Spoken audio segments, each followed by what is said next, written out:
الحمد للہ رب العالمین والصلاة والسلام علی سید الانبیاء والمرسلین نبینا محمد وعلی آلہ وصحبہ اجمعین اما بعد۔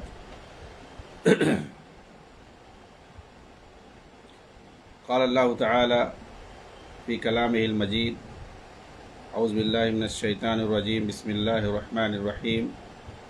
والسابقون الاولون من المہاجرین والانصار والذین اتبعوهم بإحسان رضی اللہ عنہم ورضوا عنہ وأعد لهم جنات تجری تحتها الانہار خالدین فیہا ابدا ذالک الفوز العظیم۔ محترم ناظرین کرام،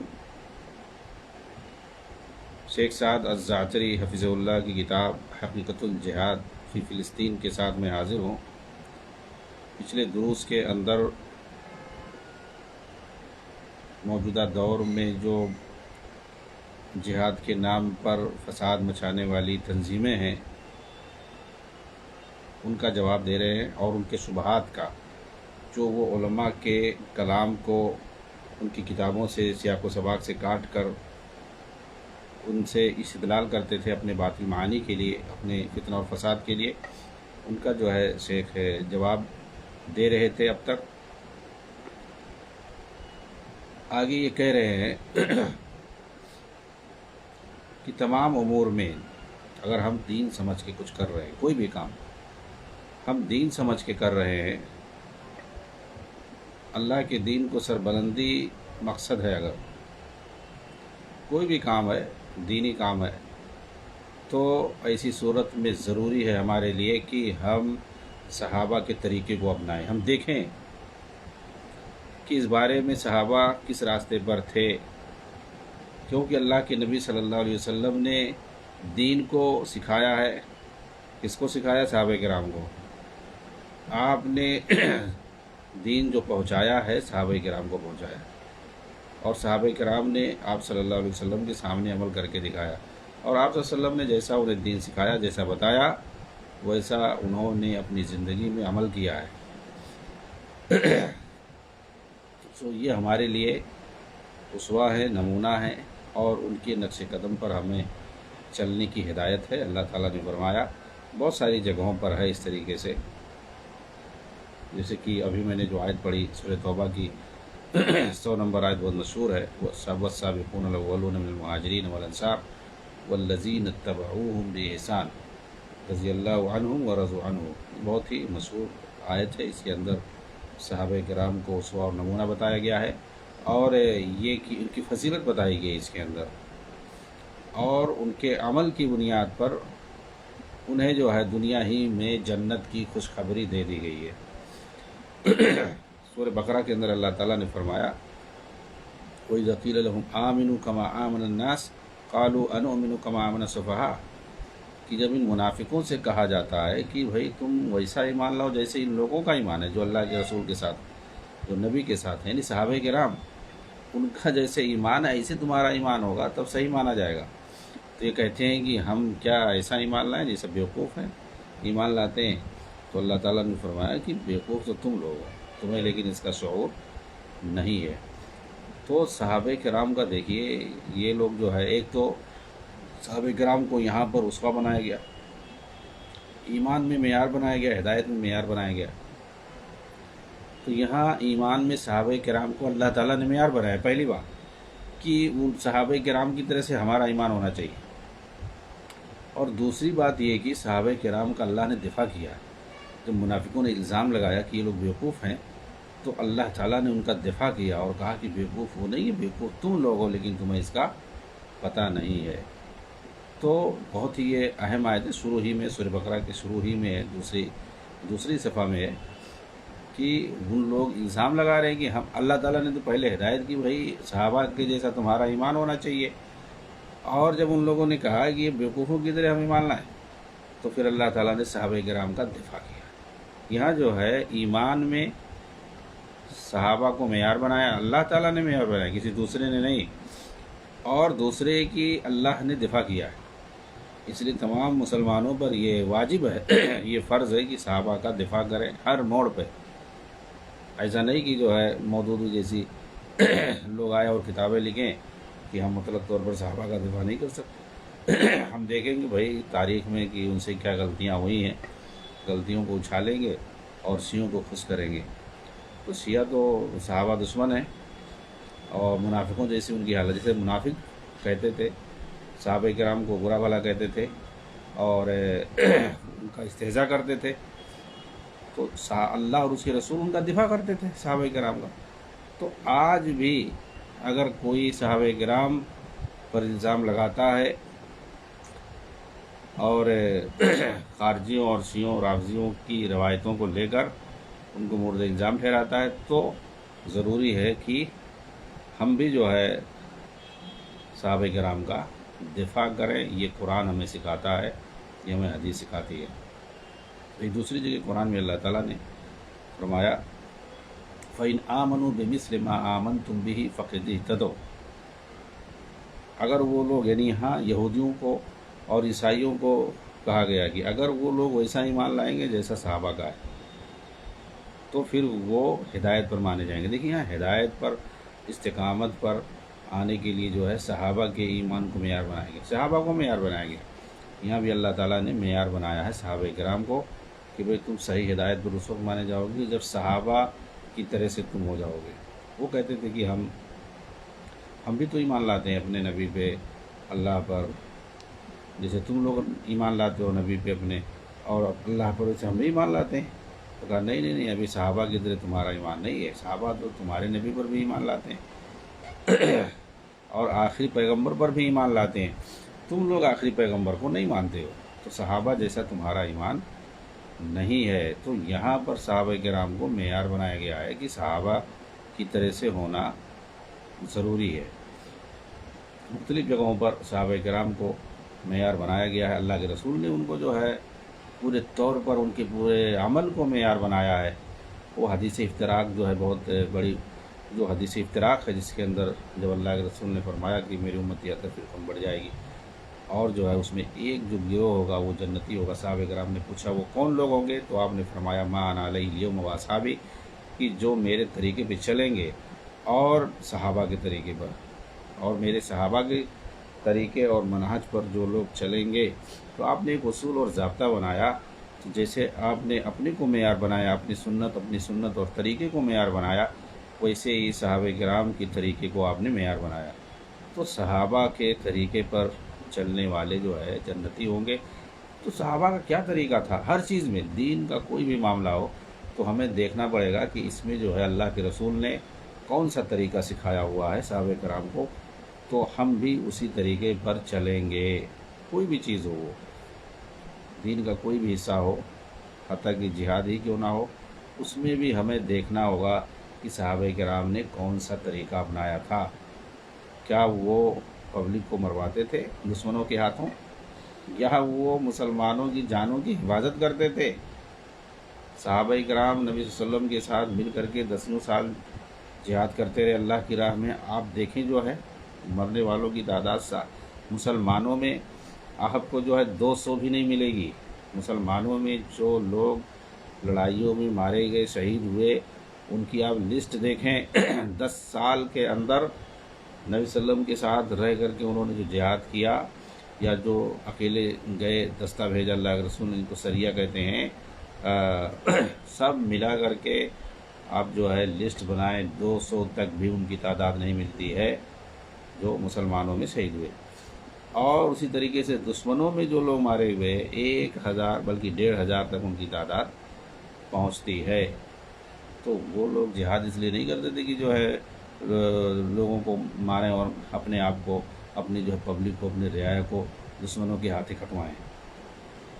بلکہ مسلمانوں کی جان کا تحفظ جو ہے یہ بھی جو ہے اس کی جو ہے ترجیحات میں سے اور ضروری ہے، اور اسی لیے جو ہے آدمی لڑائی کرتا ہے بہت ساری چیزوں میں۔ صحابہ کرام کے تعلق سے سورہ فتح کی آخری آیت بہت ہی مشہور ہے، کیسے جو ہے صحابہ کرام کو دکھایا گیا ہے۔ محمد الرسول اللہ والذین معه اشداء علی الکفار رحماء بینہم تراہم رکعا سجدا یبتغون فضلا من اللہ ورضوانا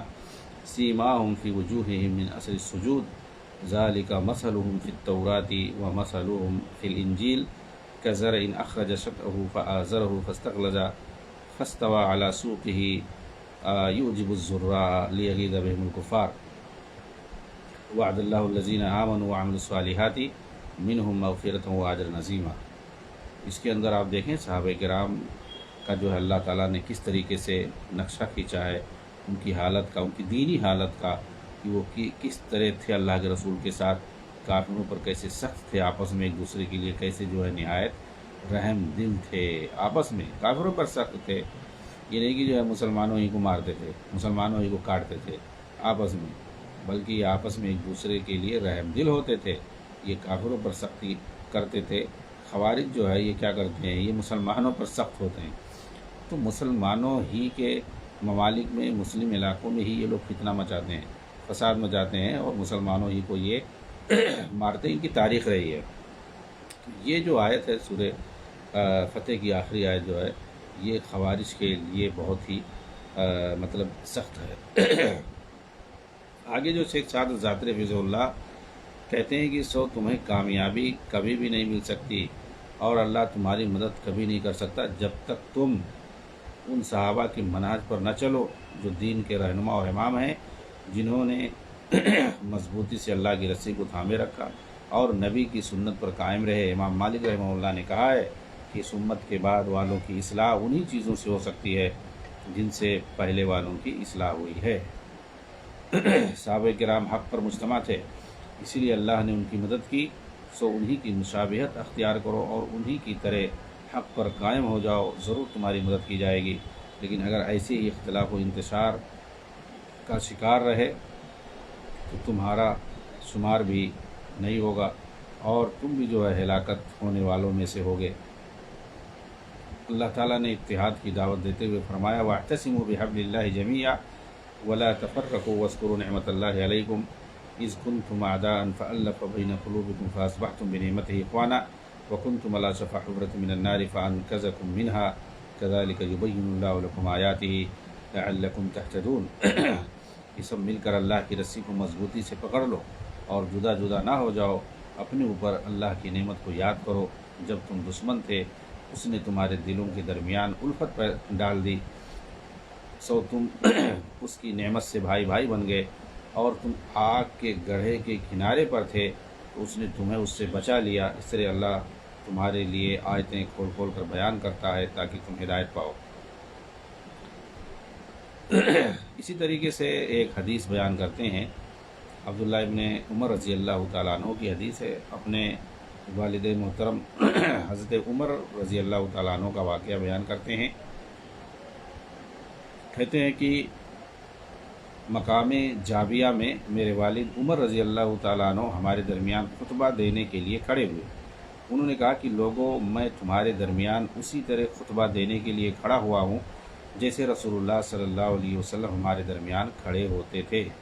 آپ صلی اللہ علیہ وسلم نے فرمایا ہے کہ میں تمہیں اپنے صحابہ کی پیروی کی وصیت کرتا ہوں، پھر ان کے بعد آنے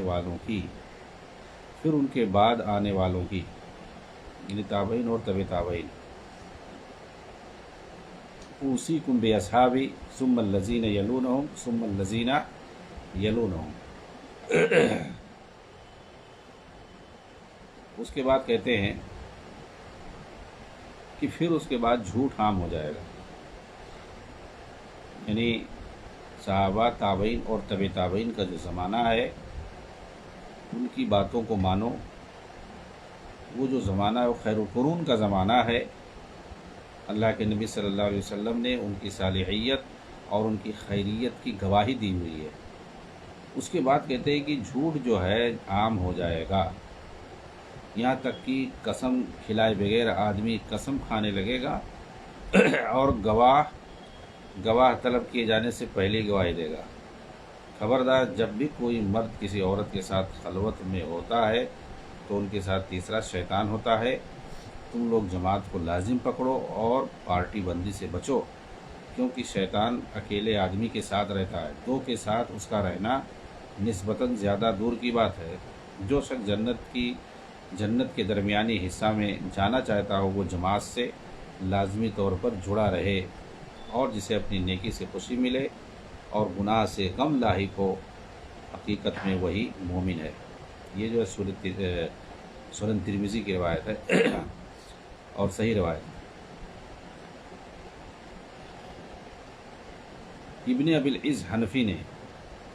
طحاویہ کی شرح میں لکھا ہے، طحاویہ جو کہ امام طحاوی نے لکھا ہے، اور یہ مشہور کتاب ہے عقیدے میں اور اچھی کتاب ہے، اور اس کی شرح بھی حنفی عالم نے کی ہے ابن ابی العز کے نام سے، اور اچھا جو ہے شرح کیا ہے۔ اس میں یہ لکھتے ہیں کہ جماعت سے مراد مسلمانوں کی متحدہ جماعت ہے، اور اس سے صحابہ اور تابعین مراد ہیں جو معروف طریقے سے ان کی پیروی کرتے تھے۔ یعنی جب کہتے ہیں اہل السنہ والجماع، اہل السنہ والجماع کہتے ہیں تو وہ بات کر رہے ہیں کہ جب ہم اہل السنہ کہتے ہیں تو مطلب نبی کے طریقے پہ چلنے والے، اور جب جماع کہتے ہیں تو مطلب صحابہ کی جماعت کے طریقے پر چلنے والے، ان کی پیروی کرنے والے۔ یہ ایک سرسری جائزہ تھا، اور جہاں تک خصوصی جائزے کی بات ہے تو ہم دیکھتے ہیں کہ یہ عقیدے، فہم اور اتباع ہر اعتبار سے منہج سلف سے پوری طور پر دور ہیں۔ یعنی دور حاضر کی خارجی جماعتوں اور تنظیموں کے بارے میں بات کر رہے ہیں، بالخصوص حماسیوں کے بارے میں۔ یہ صرف اور صرف حمیت، عصبیت، وطنیت کی خاطر قتال کرتے ہیں۔ یہ جیلوں کے اندر گروپ بناتے ہیں، یہ جلا وطنی کی زندگی گزارتے ہوئے بیرون ممالک میں قاتلانہ تنظیمیں بناتے ہیں، اور کچھ تو ایسے ہیں جو الہاد اور فلسفہ اور بدعتی کتابوں کا مطالعہ کر کے مزاحمت کاری تنظیمیں اور جماعتیں تشکیل دیتے ہیں، جیسے یورپ، امریکہ اور دوسرے جو ہے کمیونسٹ ممالک میں خاص طور سے بہت ساری وہاں بھی وہاں بھی اس طریقے سے سیپریسٹ تنظیمیں اور جماعتیں ہیں جو ملک کے خلاف لڑتے ہیں۔ تو ان کی بھی کتابیں پڑھ کر ان سے متاثر ہو کر کے،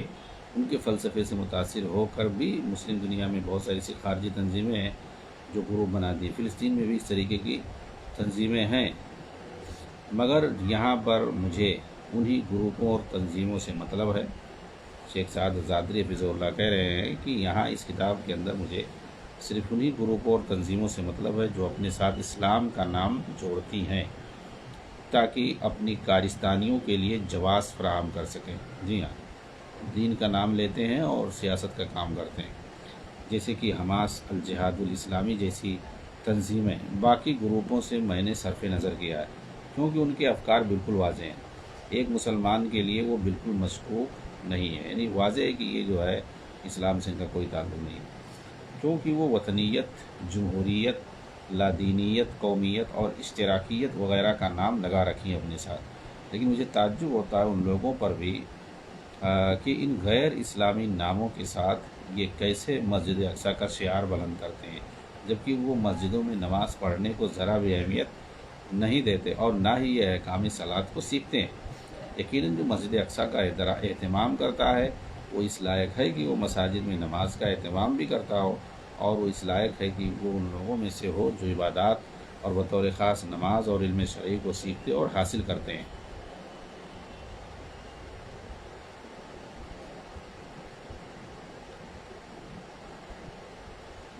اس کے بعد یہ آتے ہیں حماس تنظیم کے بارے میں، اور اس تعلق سے یہ کچھ باتیں بیان کریں گے اس کے عقیدے وغیرہ پر۔ اس تنظیم کے جو بانی تھے احمد یاسین، انہوں نے کیسے 1987 میں یا 86 میں کیسے اسرائیلی گورنمنٹ سے انہوں نے کیسے رجسٹر کرایا اپنی تنظیم کو۔ جی ہاں، اور ان کی اسرائیل نے اس تنظیم کو باقاعدہ رجسٹر کیا ہوا ہے، اور پھر یہ کہاں جاتے ہیں؟ ایران جاتے ہیں۔ وہاں پر مشہد جو علاقہ ہے جو شہر ہے ان لوگوں کا، قم ہے، مشہد ہے، یعنی جہاں شیعوں کا ایک طرح سے مذہبی علاقہ ہے، وہاں پہ جاتے ہیں، وہاں نصیحتیں بچوں کو کرتے ہیں، وہاں بچوں کو درس دیتے ہیں۔ یہ احمد یاسین ہے۔ تو احمد یاسین جو کہ یہودیوں سے، اسرائیلیوں سے اپنی تنظیم کو رجسٹریشن کراتے ہیں، اور ان کا تعلق آپ دیکھیں گے زیادہ تر ایران سے ہوتا ہے۔ تو آگے جو ہے اس تنظیم کے بارے میں بلکہ آپ دیکھیں گے ان کے بارے میں ان سے سوالات وغیرہ بھی اگر حکومت بنے اور تم لوگ جیت کر کے آ جاؤ تو حکومت کیسی ہو، پبلک اگر چاہے، کمیونسٹ حکومت چاہتی ہے، کہتے ہیں مجھے کوئی اعتراض نہیں ہے، پبلک جو چاہے گی، اگر کمیونسٹ حکومت چاہے گی، لادینی حکومت چاہے گی تو ہمارے لیے کوئی مسئلہ نہیں ہے۔ حکومت اگر پبلک اگر مذہبی حکومت چاہے گی تو ہمارے لیے کوئی مسئلہ نہیں ہے۔ سوال یہ ہے کہ جس علاقے پر انہوں نے قتل و خونریزی کے ذریعے، خون خرابے کے ذریعے سے غالب آئے، وہ سارا واقعہ 2006 کا مشہور ہے۔ تو جب لوگ یہ کہہ کر کے کہ ہم جو ہے شریعت کو نافذ کریں گے، اور جب پبلک نے مطالبہ کیا کہ بھئی تم لوگ بولتے تھے شریعت کو نافذ کریں گے تو کیوں نہیں نافذ کر رہے ہو، اسلامی کہہ رہے تھے کہ اسلامی طریقے سے ہم حکومت کریں گے، تو ان لوگوں نے انکار کر دیا، اور باقاعدہ وہاں پر ایک مسجد ابن تیمیہ، بڑی مسجد ہے، وہاں پر کچھ لوگوں نے تقریریں کی اور کہا کہ جو ہے چل کر کے مظاہرہ کیا اور چل کر کے ہم مطالبہ کرتے ہیں۔ تو ان لوگوں کو ان لوگوں نے، حماسیوں نے گولی سے مسجد کے اندر گولی سے بھون دیا، مسجد پر جو ہے ان لوگوں نے بم برسایا اور جو ہے گولیوں سے مارا امام کو، اور اس میں جو سینکڑوں مصلی تھے سب کو مار دیا۔ اس طریقے سے مسجدوں کے اندر مصلیوں کو تو اسرائیل نے نہیں مارا ہوگا جس طریقے سے ان حماسیوں نے مارا۔ یہ پوری تاریخ ہے ان کی۔ کیوں وہ لوگ یہی کہہ رہے تھے کہ بھائی تم لوگ یہ کہہ کر کے ہم نے تمہیں ووٹ دیا، جتایا، کہ تم لوگ بولتے تھے شریعت نافذ کریں گے، تو کیوں نہیں نافذ کر رہے ہو؟ محمود عباس جو ہے، چلو وہ تو جو ہے ملحد ٹائپ کا ہے، وہ نہیں نافذ کر رہا اپنے علاقے میں، تم کو تو ہم نے جتایا ہے، تاکہ اس کو بھگایا اور تم کو جتایا تو تمہیں نافذ کرنا۔ یوسف قرضاوی سے فتویٰ پوچھ رہے تھے کہ جو ہے اس طرح لوگ مطالبہ کر رہے ہیں، تو یوسف قرضاوی نے کہا وہ لوگ بیوقوف ہیں، ابھی جو ہے شریعت نافذ کرنے کا ٹائم نہیں ہے۔ یہ یوسف قرضاوی کے جو ہے فتوے کی بنیاد پر حماسیوں نے ان مصلیوں کو، ان جو ہے موحدین کو قتل کیا اور مسجد کے اندر قتل کیا، سینکڑوں مصلیوں کو، امام کو، اور مسجد کے اندر جو ہے قتل و خونریزی مچائی ہے۔ یہ ان فسادیوں نے، ان خارجیوں نے، وہیں سے جو ہے ان کا فساد شروع ہوتا ہے۔ اور داعشیوں کی طرح سے جو بھی ان کی جو ہے ان کے کرپشن پر یا ان کی جو ہے قتل و خونریزی پر کوئی اعتراض کرتا ہے، کوئی آواز اٹھاتا، اس کو سڑکوں پر ایسے بھون دیتے تھے داعشیوں کے طریقے پہ، کیونکہ کوئی بھی جو قانون اصول ایسا نہیں کہتا، کوئی بھی ہو، کوئی بھی جرم کرے، کوئی بڑا سے بڑا جرم کرے تو اس کی جو ہے ایک جو ہے پروسیس ہوتا ہے، شرعی اعتبار سے بھی اور غیر شرعی اعتبار سے بھی، ہر اعتبار سے بھی اگر دیکھیں گے تو اس کا ایک پروسیس ہوتا ہے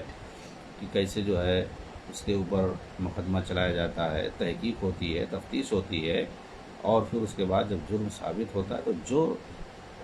طریقہ اس کے ساتھ ہے اپنانے کا ہے ویسا اپنایا جاتا ہے، ویسا اس کو سزا دی جاتی ہے، اور سزا کے جو ہے مختلف طریقے ہیں۔ لیکن ان کے یہاں داعشیوں کی طرح سے جو درندے ہوتے ہیں، داعشی درندے، آدم خور، ان کی طریقے سے یہ جو ہے سڑکوں پر بھون کے گولی سے مارتے ہیں۔ کوئی بھی ان کے خلاف آواز اٹھاتا ہے یا کچھ بھی کرتا ہے اس کو یہ گولیوں سے مارتے ہیں۔ یہ جو ہے ان کی تاریخ ہے، اور بہت ساری جو ہے ان پر اس طریقے سے۔ ان کے تعلق سے یہ لکھتے ہیں کہ یقیناً یہ تحریک اخوان المسلمون کی تنظیم ہے، اور اس کا ایک جو ہے جزء لا ينفق ہے، جیسا کہ اس کے منشور کے دوسرے آرٹیکل میں مذکور ہے۔ حماس کے کہہ رہے ہیں کہ منشور کے دوسرے آرٹیکل میں مذکور ہے یہ چیز، مطلب حماس اخوان المسلمین کا یہ ایک عسکری ونگ ہے۔ حالانکہ شروع میں اخوان المسلمین والے انکار کرتے تھے کہ اس سے ہمارا کوئی تعلق نہیں ہے، یہ اکثر ان کی عادت ہے، یہ فوراً انکار کریں گے۔ کوئی بھی مسئلہ رہے گا، کوئی اگر ان کی کوئی تنظیم ہی کیوں نہ شاخ ہے کہیں پہ، اس کی طرف سے کوئی غلطی ہوگی، فوراً یہ لوگ اس سے لا تعلقی کا اظہار کریں گے۔ ان کا کوئی ممبر، ان کا کوئی آدمی اگر کہیں پر قتل میں ملوث ہے، کسی فساد میں، کسی بومبنگ میں، کہیں جا کر کے خود کچھ حملہ کر دیا، کہیں مارا، بم پھینکا، تو یہ سب سے پہلے حکومت سے پہلے یہ سامنے میڈیا کے آ کر کے بیان دیں گے اور کہیں گے کہ جو ہے ہمارا اس سے کوئی تعلق نہیں ہے، ہم جو اس کی مذمت کرتے ہیں۔ یہ حسن بننا ہی کے زمانے سے یہ بات ان کے یہاں چلی آ رہی ہے کہ جو ہے حکومت کے خلاف کام بھی کرو اور جو بھی اس میں پکڑا جائے فوراً اس سے لا تعلقی کا اظہار کر دو، تاکہ جو اصل جو تنظیم رہے وہ سیف رہے، وہ باقی رہے، وہاں تک کسی کو شک نہ جائے۔ تو ان کا کوئی آدمی پکڑا بھی جائے گا تو وہ بھی کبھی اقرار نہیں کرے گا، اور یہ لوگ فوراً آ کر کے میڈیا میں اس سے اپنی لا تعلقی کا اظہار کر دیں گے اور ہزار بار جھوٹ بول کر کے قسمیں کھا کر کہیں کہ ہمارا اس سے جو ہے کوئی تعلق نہیں ہے۔ ایک بار تو حسن بننا نے باقاعدہ کہا، لوگ کہتے ہیں اخوان المسلمین سے اس کا تعلق ہے، ارے نہ وہ اخوان میں سے نہ مسلمان میں سے، نہیں، اس کو مسلمان ہی سے نکال دیا، یعنی اس کا وہ مسلمان بھی نہیں ہے، تو ہمارا کیسے اس کے تعلق ہو سکتا ہے؟ کہہ رہے کہ اس لیے اخوان المسلمین پر کلام کرنا یہ خود تحریک حماس پر کلام کرنے جیسا ہے۔ تم اخوانیوں پر کلام کرو۔ آپ دیکھیں جو ہے جتنے بھی اخوانی اور تحریکی دنیا میں پائے جاتے ہوں گے، سب جو ہے اس کو اپنا لاڈلا سمجھتے ہیں، وہ کچھ بھی کرے اس کی جو ہے آنکھ بند کر کے اس کی تائید کریں گے، اور وہ لوگ جا کر کے ایرانیوں کے سامنے گھٹنا ٹیکتے ہیں اور وہاں جا کے کہتے ہیں کہ تمہارے جو آشیرواد سے ہم لوگوں نے فتح حاصل کی ہے۔ کون سی فتح حاصل کی ہے بھائی؟ یہی فتح حاصل کی ہے، مسلمانوں کو مروایا، ان کے گھروں کو گروایا اور پورا شہر تباہ کر دیا، لاشیں ہی لاشیں، سب لوگ در در کی ٹھوکریں کھا رہے ہیں۔ یہ ان کی جو ہے ان کی فتح ہے، ان کی کامیابی ہے۔ جا کر کے پورا وفد حماسیوں کا ایرانی ملا کے سامنے گھٹنا ٹیک کر کے اور اس کے سامنے رکوع کرتے ہیں اور کہتے ہیں کہ آپ کی جو ہے آشیرواد سے، آپ کی برکت سے ہم نے کامیابی حاصل کی ہے، کامیابی حاصل کی ہے۔ یقیناً جو ہے ان کا جو مقصد تھا اس میں یہ کامیاب ہوئی۔ ان کا مقصد تھا کہ جو ہے سنی شہر کو برباد کروانا صہیونیوں کے ساتھ مل کر کے، اس میں وہ کامیاب ہوئے اور جا کر کے وہاں پہ خوشخبری سنا رہے ہیں اپنے آقاؤں کے پاس۔ جی ہاں، بہت سارے علماء نے کہتے ہیں کہ اخوان المسلمین پر کلام کیا ہے اور اس کے اندر جو شرعی مخالفتیں پائی جاتی ہیں انہیں واضح کیا ہے، جیسے کہ شرک و بدعت، تصوف، صفات باری تعالیٰ کے اندر تفویض کا عقیدہ، اور اسی طرح اس تنظیم کے بانی حسن بننا کی صوفیت اور ان کا جو ہے صوفیوں کے مزاروں پر سفر کر کے جانا اور ان کا وصافی شاذلی صوفی طریقے سے منسلک ہونا اور اس کی رکنیت اختیار کرنا، یہ سب اشارہ کر رہے ہیں کہ حسن بننا کا یہ حال ہے کہ وہ کیسے کئی کلومیٹر تک، 20 کلومیٹر تک پیدل جاتے تھے جمعہ کے دن۔ کہاں جاتے تھے؟ صوفی مزاروں پہ جاتے تھے، وہاں پر اعتکاف کرنے کے لیے جاتے تھے۔ جمعہ کے دن جاتے، صبح جاتے، پھر اس کے بعد شام کو واپس پیدل آتے تھے،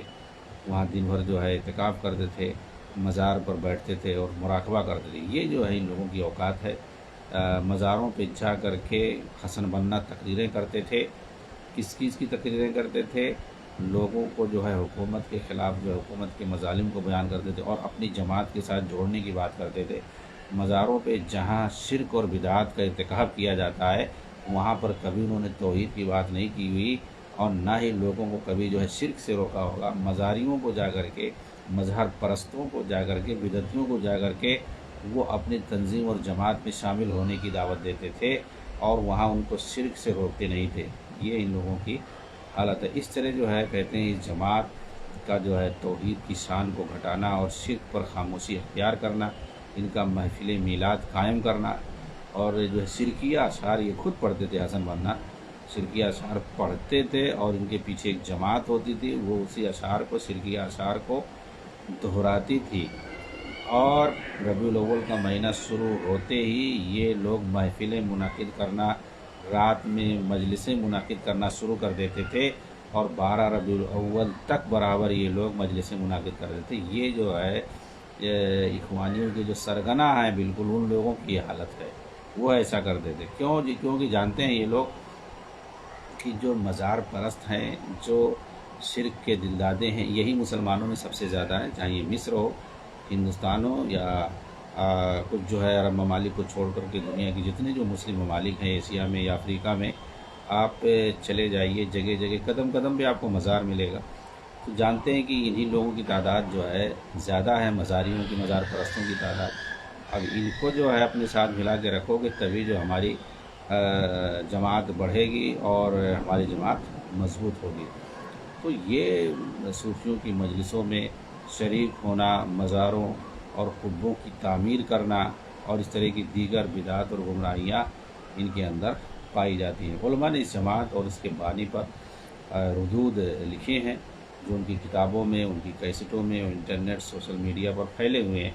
مگر یہاں پر موضوع سے متعلق جو چیز ہے وہ فلسطین کو غاصب اور قابض صہیونیوں سے، یہودیوں سے آزاد کرانے کا موضوع ہے۔ تو ہم پاتے ہیں کہ اس جماعت کا یہودیوں سے جو بھی دشمنی ہے وہ دنیاوی ہے، دینی نہیں ہے۔ یہ چیز آپ جو ہے حسن بننا کے یہاں پائیں گے، سید قطب ہو یا خود احمد یاسین ہو، ان سب لوگوں نے، اور ان کے جو بڑے بڑے سرگنے ہیں، یہودیوں سے کہہ دیں کہ ہماری جو دشمنی ہے یہ زمین کی وجہ سے ہے، نہیں تو ہمارا ان سے کوئی دینی لفڑا نہیں ہے، وہ بھی ہمارے بھائی ہیں، اس طریقے سے۔ حالانکہ یہود و نصارہ یہ جو بھی مشرک کافر ہیں، ان سے جو مسلمانوں کی جو ہے دشمنی ہے وہ دین کی بنیاد پہ ہے، اور یہودی تو سب سے بڑے جو ہے مسلمانوں کے دشمن ہیں۔ تو قرآن گواہی دے رہا ہے کہ مسلمانوں کے سب سے بڑے دشمن جو ہیں یہودی ہیں۔ کس اعتبار سے؟ دنیاوی اعتبار سے تھوڑی کہا قرآن نے، دینی اعتبار سے سب سے بڑے جو ہے دشمن ہیں یہود۔ اور یہ لوگ کہتے ہیں، اخوانی کہتے ہیں کہ یہودی جو ہمارے دشمن نہیں ہے۔ باقاعدہ حسن بننا نے اس بات کا بڑی محفل کے اندر، عالمی جو ہے محفل کے اندر جو ہے باقاعدہ حسن بننا نے اقرار کیا اس بات کا کہ جو ہے قرآن میں، بلکہ یہ بھی کہا کہ قرآن میں یہودیوں کی تعریف آئی ہے، قرآن میں یہودیوں کی برائی نہیں آئی ہے، یہودیوں کی جو ہے تعریف کی گئی ہے، ایسے ایسے جو ہے پڑے ہوئے ہیں۔ ان اخوانیوں کے بارے میں آپ بولو گے تو عجیب عجیب چیزیں پاؤ گے کہ دکھنے میں لگے گا کہ یہ یہودیوں کے جو ہے دشمن ہے، سوشل میڈیا پہ دشمن بتا کے دکھا، اور ان کی جو حقیقت جاؤ گے پول کھولے گی کہ ارے اندر سے تو یہ سب ملے ہوئے ہیں، اندر سے ایک ہیں۔ جی ہاں، جسے آپ ایرانیوں کو دیکھ رہے ہیں کہ ایسا لگے گا کہ امریکہ کے جو ہے اسرائیل کے بہت بڑے دشمن ہیں، سب سے زیادہ، لیکن اندر جا کے دیکھو گے تو پتہ چلے گا یہ تو سب ملے ہوئے ہیں۔ جہاں جو ہے مسلمانوں کی بات آتی ہے، مسلمانوں کی تباہی کی بات آتی ہے، تو دیکھو کہ پیچھے سے جو ہے یہ سب مل کر کے مارتے ہیں۔ ایران بھی مارتا ہے، اسرائیل بھی مارتا ہے، امریکہ بھی مارتا ہے۔ سنی مسلمان جو اصل ہیں، مسلمان جو اصل ہیں، ان کو جو ہے سب مل کر کے پیچھے سے بیک ہو کر کے سب پردے کے پیچھے سے مارتے ہیں۔ ایران بھی ایک طرف سے مارتا ہے، ایک طرف سے امریکہ مارتا ہے، صلیبی مارتے ہیں، ایک طرف سے اسرائیل مارتا ہے۔ یہ سب جو ہے آپس میں ملے رہتے ہیں، اور سامنے جو ہے میڈیا میں ظاہر کریں گے کہ یہ جو ہم اسرائیل کے نقشے کو مٹا دیں گے، یہ کر دیں گے، اور اسرائیل بھی بولے گا کہ ہم جو ایران کو نقشے سے مٹا دیں گے، امریکہ بھی دھمکی دے گا، اس طریقے سے، اور پتہ چلے گا کہ اندر اندر اس کو جو ایٹمی پاور طاقت بنا رہے ہیں لوگ، اور کریں گے اس کے خلاف کچھ نہیں۔ اور دوسرے جو مسلم ممالک ہیں، عرب ممالک ہیں، ان کو جو ہے ایسا لگے گا کہ یار ان کو جو ہے مار دے گا، ایٹمی طاقت نہیں بننے دے گا، تو ہم لوگ بھی مت بناؤ، تو دوسرے بھی نہیں بنا پاتے ہیں اور ایران کو بنوا دیتے ہیں دھیرے دھیرے۔ کہنے مطلب ان کی جو دشمنی ہے یہودیوں سے وہ صرف دکھاوے کی ہے، اور ان کی کتابوں میں ملے گا، ان کی مجلسوں میں ملے گا، انہوں نے جو اقرار کیا ہوا ہے، لکھا ہوا ہے باقاعدہ، جو یہودیوں سے مرسی نے کہا کہ ہمارا عیسائیوں سے کوئی جو ہے لفڑا نہیں ہے، تو میکینیکل اختلاف ہے، یعنی کچھ مسائل کو لے کر کے دیکھنے میں لگتا ہے کہ جو ہے ہم الگ ہیں، لیکن حقیقت میں ہمارا ان سے کوئی اختلاف نہیں ہے۔ تو نہ ان کا عیسائیوں سے کوئی اختلاف ہے، نہ یہودیوں سے کوئی اختلاف ہے، چاہے احمد یاسین ہو، احمد یاسین بھی دھڑلے سے بول دے کہ جو یہودیوں سے ہمارا کوئی جھگڑا، ہماری کوئی دشمنی نہیں ہے۔ ہاں وہ یہودی جنہوں نے ہماری زمین چھینی ہوئی ہے، ہمارا ان سے جو ہے اختلاف ہے، اس طرح اختلاف تو ہمارے سگے بھائی سے بھی ہو سکتا ہے، سگا بھائی بھی ہماری اگر زمین چھین لے تو ہم اس سے بھی لڑائی کریں گے۔ تو اس طریقے کی بات ان سے ثابت ہے، اس سے جو احمد یاسین سے کہ سگے بھائی سے ہم زمین چھینیں گے، ویسے ان سے بھی، یعنی مطلب ان کا یہودیوں سے ہمارا کوئی دینی اختلاف نہیں ہے، شیعوں سے ہمارا کوئی دینی اختلاف نہیں ہے۔ تو یہ شیعہ، اخوانی، یہودی، یہ سب اگر آپ دیکھیں گے تو سب اندر سے جو ہے ملے ہوئے نظر آئیں گے، اور اس میں تو 7 اکتوبر کے بعد ایک دم کھل کر کے سب جو ہے سامنے آ گیا ہے۔ بعد میں سب لوگ لکھنا شروع کریں گے اور منظر عام پہ کتابیں آئیں گی، پورا جو ہے تصویروں کے ساتھ تب سمجھ میں آئے گا، پورے جو ہے دستاویز کے ساتھ، تو اور بھی دنیا والوں کے سامنے واضح ہو جائے گا، سوائے اندھ بھکتوں کے کہ انہیں جو ہے تو کبھی اقرار کرنا ہی نہیں ہے، چاہے واضح طور پر ان کے سامنے روز روشن کی طرح سے لا کر کے دلیلیں ان کے سامنے پیش کر دو، پھر بھی جو ہے ان کو ماننا ہے نہیں، یہ کو کیونکہ ان کی جو ہے منہج اور ان کی جو ہے فکر اور عقیدے کا مسئلہ ہے، تو وہ لوگ تو کبھی بھی سمجھوتا نہیں کر سکتے ہیں، جو ہے کوئی بھی ہو۔ انشاءاللہ جو ہے حماس کے تعلق سے اور اخوان المسلمین کے تعلق سے اور ان کا جو ہے جہاد سے کیا تعلق ہے، اور جہاد کے لفظ کو کتنا جو ہے موجودہ دور میں انہوں نے بدنام کیا، اور اس نام پر کس قدر انہوں نے عالمی اسلام کے اندر فتنہ اور فساد مچایا، کتنے ممالک کو انہوں نے تباہ کیا، کتنی جو ہے انہوں نے عزتوں کو نیلام کیا، اور کتنے جو ہے مسلمانوں کو انہوں نے جو ہے گھر بار جو ہے تباہ اور برباد کیا۔ یہ ساری چیزیں جو ہے انشاءاللہ ادھر آگے آئیں گی تفصیل کے ساتھ، تو اگلے دروس میں ان پر بات کی جائے گی۔ السلام علیکم ورحمۃ اللہ وبرکاتہ۔